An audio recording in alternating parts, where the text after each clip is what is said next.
বাংলাদেশের সব মানুষের নাম বদলাতে পারে, বইয়ের পাতায় স্বাধীনতা সংগ্রাম বদলাতে পারে।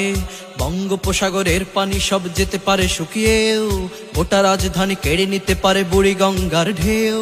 সুন্দরবন কেটে হতে পারে ইটের ভাটার লাকড়ি, শিল্পপতিরা দেউলিয়া হয়ে খুঁজতে পারেন চাকরি।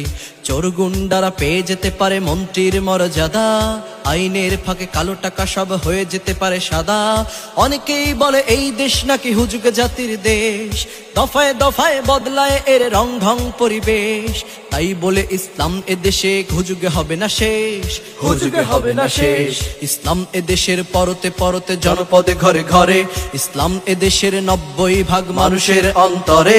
ইসলাম নিয়ে কেউ ছিনিমিনি খেলে এমন সাধ্য নেই, আর কিছু থাক না থাক তবুও ইসলাম থাকবেই। সবকিছু বদলে যাক তবুও ইসলাম থাকবেই, আর কিছু থাক না থাক তবুও ইসলাম থাকবেই।